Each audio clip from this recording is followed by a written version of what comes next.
ಆಚಿ chilli powder ಸಖತ್ ಖಾರ ಬಣ್ಣ ಮತ್ತು ರುಚಿ Aachi chilli powder. Rocking star Yash ಅವರ ತಾಯಿ ಪುಷ್ಪ ಹಾಸನದಲ್ಲಿ ತಗೊಂಡಿರ್ತಕ್ಕಂಥ ಒಂದು ಜಾಗ ಈಗ ಇತ್ತೀಚೆಗೆ ವಿಪರೀತ ವಿವಾದಕ್ಕೆ ಕಾರಣವಾಗಿತ್ತು. ಮೂಲ ಮಾಲೀಕ ದೇವರಾಜು ಮತ್ತು ಪುಷ್ಪ ಅವರ ನಡುವೆ ವಾಕ್ಸಮರಕ್ಕೆ ಕೂಡ ಕಾರಣವಾಗಿತ್ತು. ಇದು ಕೋರ್ಟ್ ಮೆಟ್ಟಿನನ್ನು ಕೂಡ ಹತ್ತಿತ್ತು. ಆದರೆ ಈಗ ಅಧಿಕಾರಿಗಳ ಎಡವಟ್ಟಿನಿಂದ ಈ ಗೊಂದಲ ನಿರ್ಮಾಣ ಆಯ್ತಾ?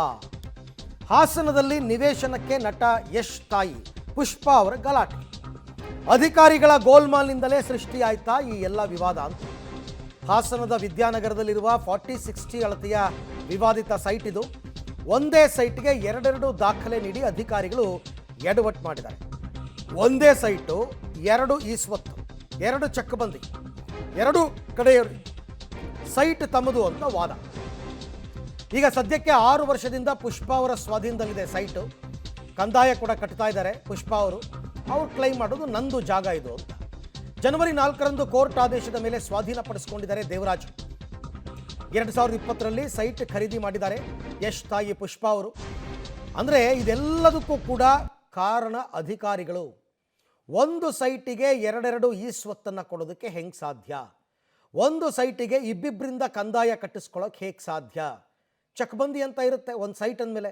ಪೂರ್ವಕ್ಕೇನು, ಪಶ್ಚಿಮಕ್ಕೇನು, ಉತ್ತರಕ್ಕೇನು, ದಕ್ಷಿಣಕ್ಕೇನು ಅಂತೆಲ್ಲ ಇರುತ್ತೆ. ಹೆಂಗೆ ಸಾಧ್ಯ ಅನ್ನೋದೇ ಪ್ರಶ್ನೆ.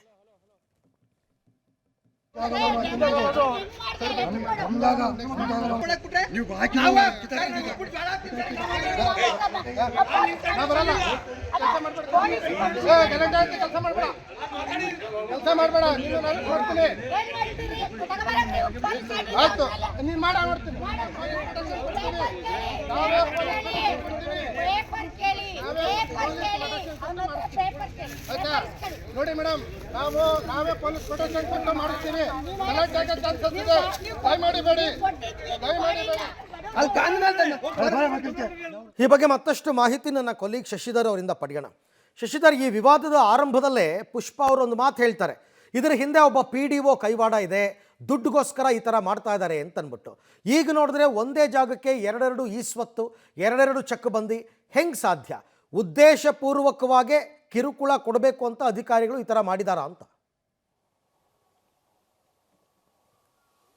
ಅರವಿಂದ್, ನಿಜಕ್ಕೂ ಏನು ವಿದ್ಯಾನಗರದಕ್ಕಂತಹ ಸೈಟ್ ಏನಿದೆ, ಈಗ ಯಶ್ ತಾಯಿ ಪುಷ್ಪ ಹಾಗೂ ದೇವರಾಜರ ನಡುವೆ ಏನು ಆ ನಿವೇಶನದ ವಿವಾದ ನಡೀತಿದೆ, ಅದಕ್ಕೆ ಮೂಲ ದಾಖಲೆಗಳು ಸ್ಪಷ್ಟನೆಯನ್ನು ನೀಡುತ್ತೆ. ಈಗ ನಾವು ನೋಡ್ತಾ ಇರ್ತಕ್ಕಂತಹ ಜಾಗನೇ ಈಗ ಜಟಾಪಟಿಗೆ ಕಾರಣ ಆಗಿರ್ತಕ್ಕಂಥದ್ದು. ಈ ಜಾಗಕ್ಕೆ ಎರಡೆರಡು ಈಸ್ವತ್ತು, ಎರಡೆರಡು ಸರ್ವೆ ನಂಬರ್ಗಳನ್ನು ಸಹ ಮಾಡಿಕೊಳ್ಳಲಾಗಿ, ಎರಡು ಖಾತೆ ನಂಬರ್ಗಳು ಸಹ ಇದೆ. ಪುಷ್ಪ ಅವ್ರದ್ದು 450 ಖಾತೆ ನಂಬರ್ ಆದರೆ ದೇವರಾಜ್ ಅವರ ಪ್ರಕಾರ ಅವ್ರದ್ದು 1972 ಖಾತೆ ನಂಬರ್ ಆಗುತ್ತೆ. ಇದೇ ಜಾಗಕ್ಕೆ ಸರ್ವೆ ನಂಬರ್ ಪುಷ್ಪ ಅವ್ರದ್ದು 97/27 A1 B1 ಆದರೆ ದೇವರಾಜ್ ಅವರು ನೀಡಿರ್ತಕ್ಕಂತಹ ದಾಖಲೆಗಳಲ್ಲಿ ಅವರಿಗೆ ಸರ್ವೆ ನಂಬರ್ 97/27 A1 A2 ಬರ್ತದೆ. ಹಾಗೆ ಏನು ಪುಷ್ಪ ಅವರು 40 ವರ್ಷದಿಂದ ಇವರು ಎಲ್ಲೋಗಿದ್ರು ಅಂತ ಒಂದು ಪ್ರಶ್ನೆಯನ್ನ ಮಾಡ್ತಾರೆ. 1982ರಲ್ಲಿ ಚಿಕ್ಕೇಗೌಡ ಎನ್ನುವರು KP ಶ್ರೀಮತಿ ಎನ್ನುವರಿಗೆ ಈ ಜಾಗವನ್ನು ಮಾರಿರ್ತಾರೆ. ಅಲ್ಲಿಂದಲೂ ಸಹ ಶ್ರೀಮತಿಯವರ ಏನು ಇದೆ ಒಡೆತನದಲ್ಲಿ ಈ ಜಾಗ ಇರುತ್ತೆ. 2007ರಲ್ಲಿ KP ಶ್ರೀಮತಿಯವರಿಂದ ಗಿರೀಶ್ ಅವರು ಜಾಗವನ್ನು ಪಡೆದುಕೊಳ್ತಾರೆ. ಅಲ್ಲಿಂದಲೂ ಸಹ 2020ರವರೆಗೆ ಗಿರೀಶ್ ಅವರು ಸಹ ಮಾಲೀಕತ್ವ ಇದೆ. 2020ರಲ್ಲಿ ಪುಷ್ಪ ಅಂದರೆ ಯಶ್ ಅವರ ತಾಯಿ ಖರೀದಿಯನ್ನು ಮಾಡ್ತಾರೆ.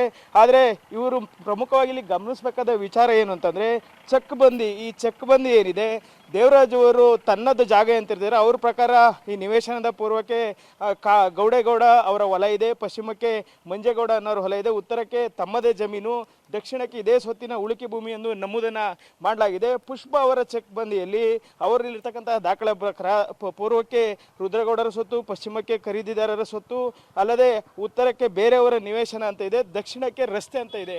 ಇಲ್ಲಿ ಪ್ರಮುಖವಾದ ಅಂಶ ಏನು ಅಂದರೆ, ದೇವರಾಜ್ ಅವರ ಇರತಕ್ಕಂಥ ದಾಖಲೆಯಲ್ಲಿ ದಕ್ಷಿಣಕ್ಕೆ ಜಮೀನ್ ಅಂತ ಇದೆ, ಉಳಿಕೆ ಜಾಗ ಅಂತ ಇದೆ, ಹೊರತು ರಸ್ತೆ ಅಂತ ಇಲ್ಲ. ಹೀಗಾಗಿ ಈ ಸೈಟ್ ಏನು ಈಗ ವಿವಾದಕ್ಕೆ ಏರ್ಪಟ್ಟಿದೆ, ಇದು ಅಧಿಕಾರಿಗಳ ಎಡವಟ್ಟಿನಿಂದಲೇ ಆಗಿರ್ತಕ್ಕಂಥದ್ದು ಸ್ಪಷ್ಟವಾಗಿ ವಿಶದವಾಗಿ ದಾಖಲೆಗಳ ಮೂಲಕ ಹೊರಬೀಳ್ತಾ ಇದೆ. ಯಾಕೆಂದರೆ ಒಂದೇ ಜಾಗಕ್ಕೆ 2 ಈಸ್ವತ್ 2 ಖಾತೆ 2 ಸರ್ವೆ ನಂಬರ್ನ ಅಧಿಕಾರಿಗಳು ಏಕೆ ಕೊಟ್ಟರು, ಇದನ್ನು ದೇವರಾಜು ಅವರಾಗಲಿ ಪುಷ್ಪ ಅವರು ಯಾಕೆ ಇದುವರೆಗೂ ಬಹಿರಂಗಪಡಿಸಲಿಲ್ಲ ಅನ್ನೋದು ಇಲ್ಲಿ ಪ್ರಮುಖ ಪ್ರಶ್ನೆ ಆಗಿದೆ. ಇಬ್ಬರ ಬಳಿಯ ದಾಖಲೆಗಳನ್ನು ಸೂಕ್ಷ್ಮವಾಗಿ ಪಬ್ಲಿಕ್ ಟಿವಿ ತೆರೆದಿಡ್ತಾ ಇದೆ. ಯಾಕೆಂದರೆ ಈ ವಿವಾದಕ್ಕೆ ಪ್ರಮುಖವಾದಂಥ ಕಾರಣ ಏನು ಅಂತಂದರೆ ಅಧಿಕಾರಿಗಳು ಈ ಹಿಂದೆ ಮಾಡಿರ್ತಕ್ಕಂಥ ಎಡವಟ್ಟಿನಿಂದ ಈ ವಿವಾದ ಏರ್ಪಟ್ಟಿದೆ. ಇದೇ ಒಂದೇ ಜಾಗಕ್ಕೆ ಅವರು ತಿದ್ದುಪಡಿಯನ್ನು ಮಾಡಿ 2 ಈಸ್ವತ್ತು 2 ಖಾತೆಯನ್ನು ಮಾಡಿದ್ದಾರೆ. ಆದ್ದರಿಂದಾಗಿ ದೇವರಾಜು ಒಂದು ಕಡೆ ಏನು ಲಕ್ಷ್ಮಮ್ಮ ಅವರಿಂದ GPA ಪಡೆದೀನಿ ಅಂತ ಅವ್ರು ಹೇಳ್ತಾರೆ, ಇನ್ನೊಂದೆಡೆ ಯಶ್ ಅವರ ತಾಯಿ ಪುಷ್ಪ ಅವರು 40 ವರ್ಷದಿಂದ ಇಲ್ಲದೆ ಇರೋರು ಈಗ ಏಕಾಕಿ ಬಂದು ನಮಗೆ ಸೇರಿದ ಜಾಗ ಅಂತ ಹೇಳಿ ಅವರು ವಾದವನ್ನು ಮಾಡ್ತಾರೆ. ಅಲ್ಲದೆ ಈ ಜಾಗದ ವಿವಾದ ಕೋರ್ಟ್ ಮೆಟ್ಟಿಲನ್ನು ಸಹ ಏರಿದೆ. ಆ ಕೋರ್ಟ್ನಿಂದ ಆದೇಶ ಬರುವ ಮುಂಚೆಯೇ ಒಂದು ಕೋರ್ಟ್ನಿಂದ ಆದೇಶ ಬಂದಿದೆ ಅಂತ ಒಂದು ಪ್ರತಿಯನ್ನು ತಂದು ಹಾಕಿದ್ದ ಕಾಂಪೌಂಡನ್ನು ತೆರವು ಮಾಡಿದರೆ ದೇವರಾಜು ಅಂತ ಇವರು ಪೊಲೀಸ್ ಠಾಣೆಗೂ ಸಹ ದೂರನ್ನು ನೀಡಿದ್ದಾರೆ. ಅದೇ ದೇವರಾಜು ಅವರು ಇವರು ಕೋರ್ಟ್ನ ಉಲ್ಲಂಘನೆ ಮಾಡಿ ಏನು ಈಗ ಕಾಂಪೌಂಡನ್ನು ತೆರವು ಮಾಡಿದರೆ ಆ ಜಾಗಕ್ಕೆ ಇವರೇ ಕಾಂಪೌಂಡನ್ನು ಹಾಕಲಿಕ್ಕೆ ಮುಂದಾಗಿದ್ದಾರೆ. ಅದಕ್ಕೆ ನಾವು ತಡೆಯನ್ನು ಒಡ್ಡಿದ್ದೀವಿ ಅಂತ ದೇವರಾಜು ಅವರ ವಾದವಾಗಿದೆ. ಹಾಗಾಗಿ ಈ ನಿವೇಶನದ ಜಟಾಪಟಿಗೆ ಅಧಿಕಾರಿಗಳೇ ಪ್ರಮುಖ ಕಾರಣ ಎಂಬುದು ಈಗ ದಾಖಲೆಗಳಲ್ಲಿ ಬಹಿರಂಗವಾಗಿರ್ತಕ್ಕಂಥದ್ದು. ಅರವಿಂದ್, ಅದೆಲ್ಲ ಸರಿ ಶಶಿಧರ್, ಆದರೆ ದಾಖಲೆಗಳನ್ನು ತಗೊಂಡು ಬನ್ನಿ ವಿಚಾರಣೆಗೆ ಅಂತ ಅಂದ್ಬಿಟ್ಟು ಕರೆದಿದ್ರು ಪೊಲೀಸರು. ಯಶ್ ಅವರ ತಾಯಿ ಯಾಕೆ ಅದಕ್ಕೆ ಹಾಜರಾಗಲಿಲ್ಲ, ಇಲ್ಲಿ ತನಕ ಯಾಕೆ ಹೋಗಿಲ್ಲ ಅಂತ?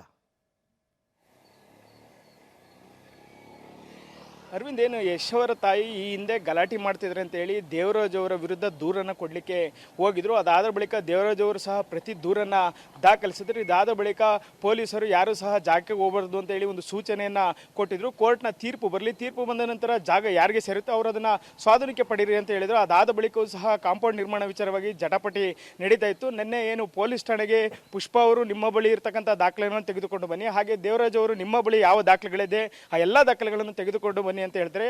ಪೊಲೀಸ್ ಇನ್ಸ್ಪೆಕ್ಟರ್ ರಾಘವೇಂದ್ರ ಪ್ರಕಾಶ್ ಅವರ ಎದುರನೆ ಅವರು ಇರ್ತಕ್ಕಂತಹ ದಾಖಲೆಗಳನ್ನು ಪ್ರದರ್ಶನ ಮಾಡ್ತಾರೆ.